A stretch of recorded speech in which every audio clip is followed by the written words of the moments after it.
गैनू ना ध्यान रखिए दा दूजे नाल दे तो चले गए रह मैं गया वा 2 दिन तो मैनू कोई बच्चा नहीं लभ रहा ते अज जिहड़ा हैगा ना कोई बच्चा मैं जरूर ले आऊं। चलिए अज इधर एक महला उत्थे बच्चे बाहर खेलते उन्होंने ले आने जाके।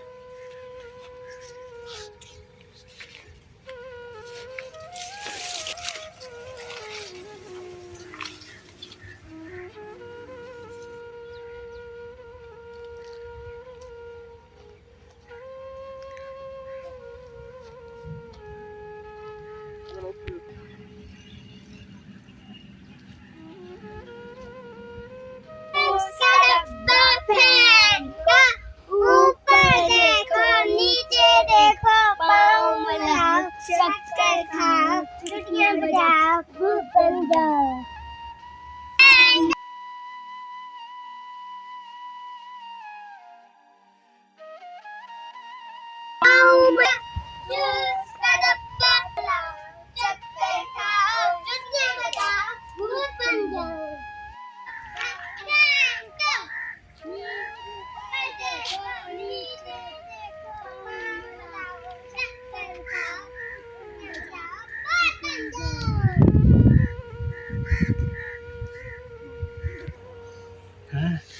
बच्चे भी खेल रहे घर भी लग गए बच्चे भी 3 ने एक इन्हें चो फड़ लेना 2 वड्डे वे एक फड़ के लै जाना बाकी फिर एक शाम नू निकलो।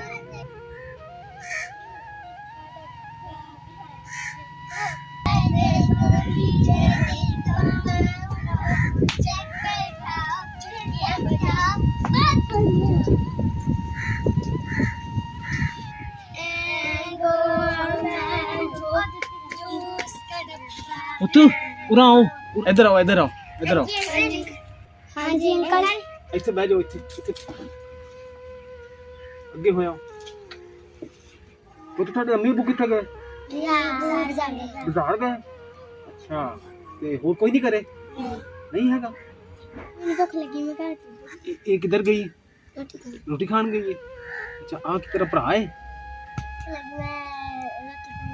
तू रोटी रहने दे तेरे वास्ते मैं इत्थे बिस्कुट ब्रश ले आया खाना उत्ते जा पानी लेके आ मेरे वास्ते तू शाबाश तेन भुख लगी तू ना ऐला आ रस खा ला आ मैं तेरे वास्ते रस लेके आया खा ला खा ला।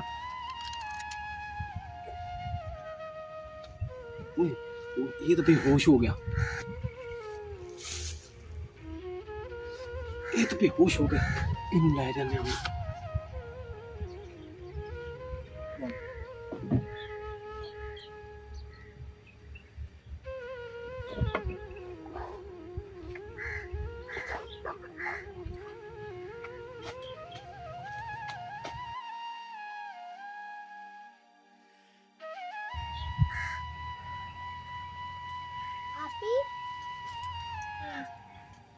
भाई किथे गया?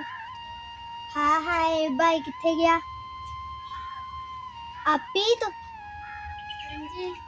भाई इतने चढ़ के गई से अंकल को ते अंकल बैठा सी और फाड़ के ले गया। आया आपी भाई ने लभी है ले जा अम्मी अब चल लभी चांद चांद आपी आया तू इधर देख मैं इधर देख गया भाई भाई भाई भाई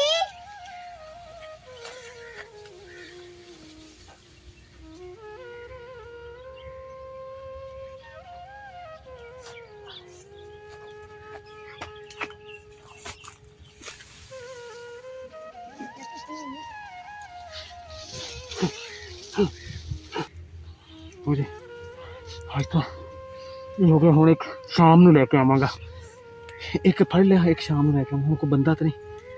आपी भाई दी जुत्ती दी आ पई भाई भी किथे हो किथे ओ की हो गया आपी भाई नु की हो गया ऊपर खून। हाँ छोटा किथे आ? ਹਾਂ ਛੋਟਾ ਕਿੱਥੇ ਆ? ਅੰਕਲ ਐਸੀ ਨਾ ਕਿਹੜੇ ਅੰਕਲ ਆਏ ਸੀ? ਅੰਕਲ ਐਸੀ ਮੂੰਹ ਤੇ ਬਲੈਕ ਮਾਸ ਲਿਆ ਸੀ ਤੇ ਦੁਪੱਟਾ ਬੰਨਿਆ ਸੀ ਤੇ ਉਹ ਅੰਕਲ ਇੱਥੇ ਆ ਕੇ ਬੈਠੇ ਸੀ ਤੇ ਕਹਿੰਦੇ ਪਾਣੀ ਲਿਆ ਦੇ ਤੇ ਮੈਂ ਪਾਣੀ ਲੈਣ ਚਲੀ ਗਈ ਤੇ ਉਹ ਚੱਕ ਲਿਆ। ਹਾਏ ਅੱਲਾ, ਹੁਣ ਮੈਂ ਕਿੱਥੋਂ ਲੱਭਾਂ? ਹਾਏ ਅੱਲਾ, ਹੁਣ ਮੈਂ ਕੀ ਕਰਾਂ? ਮੈਂ ਕਿੱਥੋਂ ਲੱਭਾਂ ਛੋਟੇ ਨੂੰ? ਦਵਾਈ ਲੈਣ ਮੈਂ ਚੰਗਾ ਚਲੇ ਗਈ ਹਾਂ ਤੇ ਮੈਨੂੰ ਮਹਿੰਗਾ ਪੈ ਗਿਆ ਨਾ, ਮੁੰਡਾ ਵੀ ਗਵਾ ਲਿਆ ਵਾ। ਸਾਰੇ ਖਾਨਦਾਨ ਨੇ ਮੈਨੂੰ ਪੁੱਛਣਾ ਕਿ ਮੁੰਡਾ ਕਿੱਥੇ ਗਿਆ ਵਾ। ਕਿ ਨਹੀਂ ਗਈ ਸੀਗੀ? ਬੋਲਦੀਆਂ ਨੇ ਮੂੰਹ ਤਾਂ ਕਰੋ। ਬੋਲਦੀ ਹੁਣ।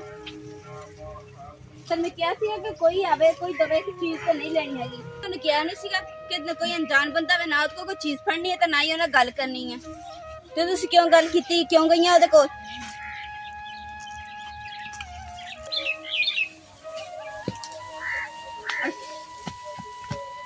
ਅੱਜ ਤੁਸੀਂ ਨਾ ਘਰੇ ਚੱਲੋ। ਹਾਏ ਅੱਲਾ, ਹੁਣ ਮੈਂ ਕਿੱਥੋਂ ਲੱਭਾਂ? ਅੱਪੀ ਹਾਂਜੀ। ਹਾਏ ਅੱਲਾ, ਹਾਏ ਅੱਲਾ, ਮੈਂ ਤੁਹਾਨੂੰ ਆਖਿਆ ਸੀਗਾ ਇਹਨੂੰ ਨਾਲ ਧਿਆਨ ਰੱਖੀਏ ਦਾ।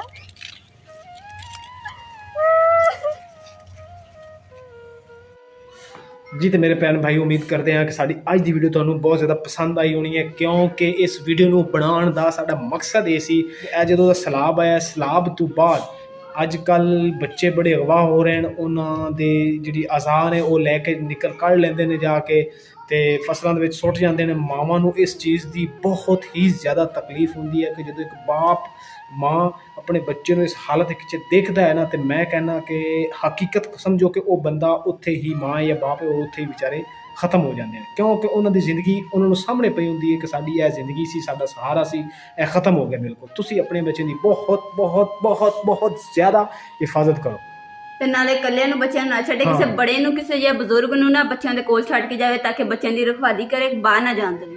ਤੇ ਆਪਣੇ ਬੱਚਿਆਂ ਦਾ ਬਹੁਤ ਜ਼ਿਆਦਾ ਖਿਆਲ ਰੱਖਿਓ। ਅਗਰ ਬਾਹਰ ਜਾਣਾ ਤਾਂ ਆਪਣੇ ਬੱਚਿਆਂ ਨੂੰ ਨਾਲ ਲੈ ਸੇਫਟੀ ਕਰਕੇ ਜਾਣਾ, ਯਾਰ ਨਾਲ ਕੇ ਜਾਣਾ। ਅੱਲਾਹ ਹਾਫਿਜ਼। ਅੱਲਾਹ ਹਾਫਿਜ਼।